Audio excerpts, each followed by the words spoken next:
Talk a little bit about the Ole Miss game and then move on towards Lamar.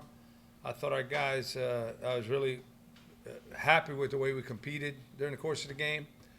We had some opportunities to uh, fall in behind, maybe to throw the towel in. We didn't, and that's the part that I'm really excited about with this team moving forward. How they want to compete for 60 minutes and not just go out there and play and get there. So I'm really encouraged by that, by the fact that we competed against a good football team in a hostile environment and held our own. So we're really happy with the guys for that. On the flip side, we got to do a much better job taking care of the football. 4 turnovers against anybody, not a good team, not a bad team. No matter who you play, 4 turnovers, and when you do that, it's you can't expect a positive outcome. I thought our ability to maintain a semblance of control on the line of scrimmage at times was good. We ran the ball, like to run it better, but we were effective running it on a couple of occasions. And we got to do a better job of stopping the run. They did a nice job when they broke a couple of runs. We missed a couple of tackles, and it ended up being big gains. So we got to shore that part up. We had an issue with open field tackling against Jacksonville State. It raised its head again this past week. We'll continue to work towards that. But we got to do a better job of doing those things, tackling in the open field. I thought our offensively, us being able to move the football was good. We didn't panic. I thought we converted some 4th downs, obviously a few 3rd downs, but 4th downs we converted some of those. They kept some drives alive. And when we got down in the red zone, we scored. So we got, I think we were down there 4 times, scored 3 touchdowns and a field goal, which is good. We can live with that. We can take that. That's a positive. So when you look at the Ole Miss game and you look at where we had opportunities, I didn't think our special teams played well at all. In any phase, the only part that was good was our punter. Austin Dunlap did another great job this week, averaged a little over 50 yards a punt, and really hit the ball well for us. And it changed the field a couple of times. So I was real happy to see that. But other than that, our kicking situation, we got to continue to work on that. Those guys got to do a better job, and we got to do a better job in coverage. Giving up a special teams touchdown like that is, it's tough. Puts our defense in a hole, puts our offense. We got to get back on the field, and so we got to be able to stay away from that. We got to do a better job of that, making sure we got the right personnel on the field as well as the scheme. Moving forward, Lamar, they're coming in here. It's a playoff team from a year ago. They got their stride right after we played them over there, and they hit their stride and won their last 6 games and got into the playoffs and played a nice game there and got beat. But they had an opportunity this past week playing a good Texas A&M top 20 team. Before that, they played Mississippi Valley State, beat them, and then opened up with Bethel Christian and beat them pretty soundly. So they returned most of their guys. I know they're too deep defensively, are all returning. Offensively, 4 out of 5 offensive linemen come back. Their quarterback's back, and he's a catalyst for them. They're a run-first offense from a zone running scheme, then throw, but they are effective throwing. They're balanced.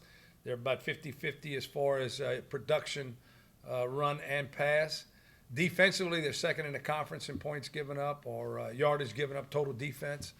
So those guys are, where they're going to make their living is running the football, controlling the clock, taking care of the football, and then keeping you off the field. So that's why the turnover issue is such a big issue again this week, is that we got to take care of the football. We got to make sure that we don't put the ball back into their hands where we don't get it back for a while, because they can control it. And I think that's for us, that's going to be critical. We got to be able to take advantage of the plays.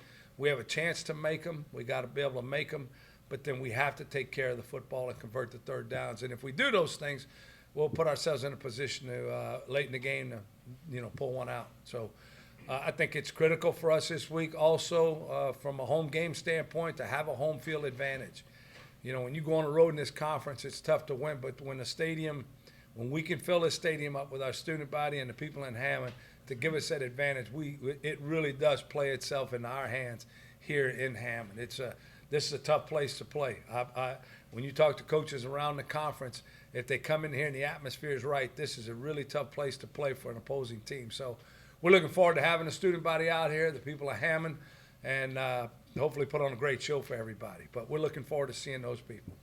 So with that, I'll take the questions, and then we'll move forward.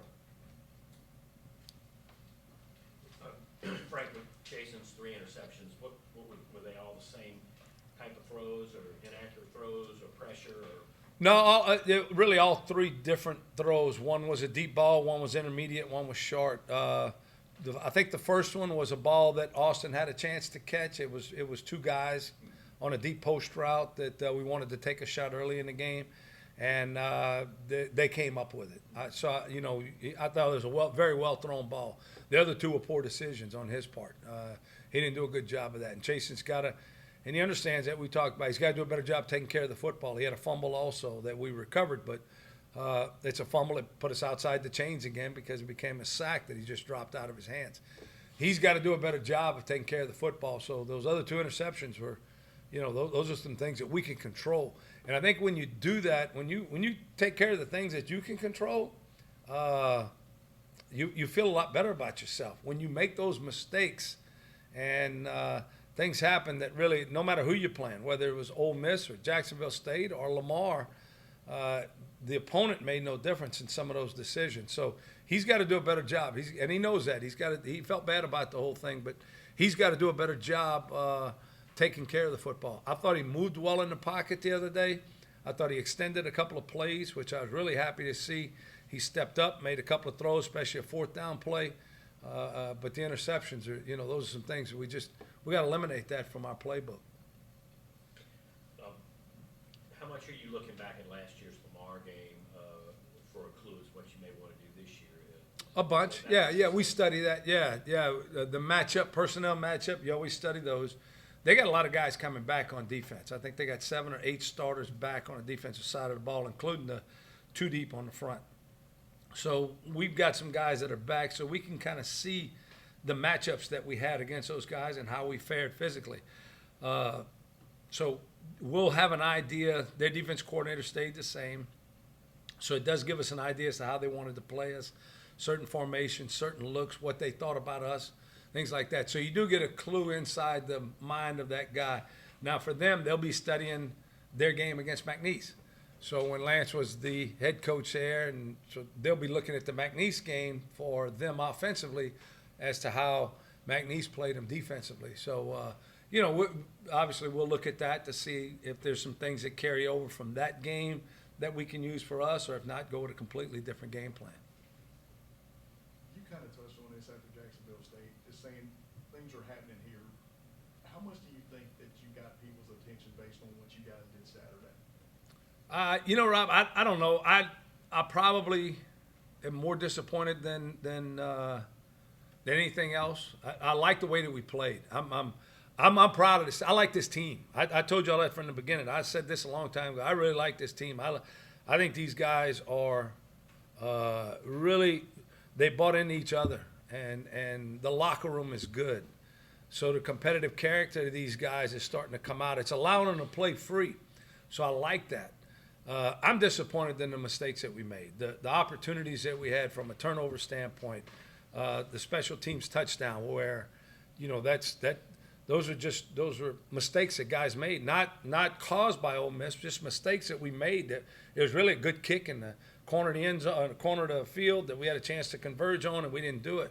The missed tackles in the open field, those are things that we could take care of. So that's what I was disappointed in. You always look at a game and you say, well, if you won, everything's happy. Well, if we'd have come back and won that thing right at the end, I would still be disappointed in the turnovers, the special teams touchdown, the missed tackles in the open field, because I think we're better than that. So we have some standards, we have expectations, and we've got to live up to them. We owe each other that in the locker room to live up to the expectations that we're setting for ourselves. So whether it's, I don't know if it's getting anybody's attention. I don't know about that. I know that if we do what we're supposed to do and do all the things we're supposed to do and do them the right way, then we got a chance to win on Saturday, and that's all I care about. I don't care how somebody else feels coming in. Oh, wow, they're doing – I could care less about that. Doesn't matter. What matters is how well we play on game day. We prepare during the week, and then we play on game day, and then let's win the game. Let's figure out a way to win it in the end. And we didn't do that on Saturday because, of the mistakes that we made during the course of the 60 minutes. Frank, I noticed that you made a change in the defensive starting line with Alexis Ramos. Yeah. He had a pretty good game. Where did that come from? Did he win a job in practice, or is he a guy that's been hurt? Yeah, he did. You know, Zeke Jenkins started the first game, and look, Zeke played his butt off in the first game. He just didn't have any production, and so we had that week break in between, and we got a chance to get a lot more reps, and got some people some more reps, and I think Alexis got a little bit more comfortable with the defense, and so we saw his ability to make some plays during the course of the week in practice. We talked about that when we lost the Bethune-Cookman game to set it up more as a training camp type week to go in and evaluate guys, to go in and take a look at some guys and give them some more reps in certain situations. He was one of them. And basically what happened was he ended up winning a job. And we got a lot of production out of him on Saturday. He did a nice job. Still got some growing to do. He's by no means is he there, but he got to that point where he was making some plays and started feeling comfortable. So I think you saw that. Zeke's still a vital part of us. He still played quite a few snaps the other night. But again, Alexis came in there, won the job during that week, and then played well on Saturday. And with the three of them, those two and Mike Mason, talk about the linebacker play, the linebacker play that you worried about going into. Yeah, you worry about it because you haven't seen it. Yeah. You know, those guys really hadn't played. So Zeke was on offense last year. Alexis was out in California, and Mike didn't play much. So we didn't see any linebacker play. And then Alex Huzar played the other night, and he was at Deshman High School. So that's our linebacker core. Well, we got those guys have been getting reps and growing and growing. So we're starting to see the production that we thought was going to be there. But until you see it, you never know how they're going to react in a game situation. So that's where now you feel like you got some depth. You got too deep at depth now. And we brought Davion Nazary in the other day because he had a good first couple of those 2 weeks of practice. He practiced pretty well, and he was over in high school last year. So he got on a bus and came with us and everything else. So he's another guy that's going to help create some depth for us. So I think the linebacker position is starting to shape up, but it's by no means finalized. We're going to continue to work those guys, and that could easily change from week to week from a starter to a backup. Coach, with the opening game being on a Thursday followed by an off week, feels like it's been so long since this team's been back home. What does it mean to have a home game this week? Yeah, awesome. I mean, it's really exciting because it has been a long time. It's whether we had the off week or not, it would still be the same amount of time. But just getting that other game, just playing this past week, I think was important. What now is good for us is we're in a routine. We're going to go through our Monday through Friday routine and play on Saturday. That's going to happen the rest of the season until the final week against Nichols. But being able to come home, like I said, I think the Jacksonville State game, we created an environment here between our student body and the band and the crowd and everything else. We created an environment here. It gave us a home field advantage. It intimidated our opponent. And that's what you want. For us to have an advantage out here, we need that. We need the crowd. We need the student body behind us. And it does create a good home field advantage for us. Coach, you talked about before the year, excited about having Coach Guidry here as the defensive coordinator. You now have 2 games on tape, 11 tackles for loss in this game, 3 more sacks against Ole Miss. Your 2 defensive ends, Isaac had 2 sacks and 2.5 tackles for loss. Josh Carr with a half a sack and 2 tackles for loss. Talk about the attacking style right now of this defense, how they play. Yeah, Alan, I said it from the beginning, and Raymond Monica's got as much to do that as anybody else. We've changed the way we're teaching our guys up front. We're coming off the football. We're being more aggressive. We want to run to the football. We're not read, react, and chase. We're going to go ahead and head that thing off. We're taking off. We're coming off the line of scrimmage, playing physical, shedding, and then running down guys. So I think that fits into and we talked about that. We wanted to get leaner in the offseason. We wanted to get quicker in the offseason. We want to get faster. We don't play in a league where guys line up in I formation, 21 personnel, and they come downhill at you all the time. So that's not what we needed to be. We didn't need to be that read and react team and then just fall back inside.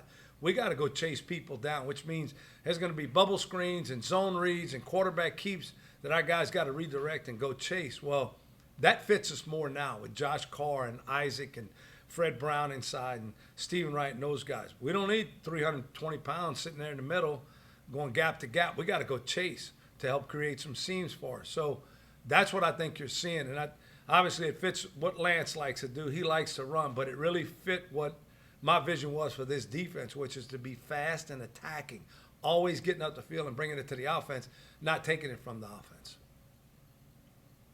With Danielle out, how much does that change y'all's rotation in the defense? It'll change the rotation in the first half. Obviously, he won't play because of the targeting foul, but Derek Turner played the rest of the game for us the other day and did a good job, so he'll come in and start. Derek got here late, so he didn't go through summer with us or anything like that, and missed part of camp. But now he's picking up the defense, so we feel good about Derek being back in there. He's been on special teams the first couple of weeks.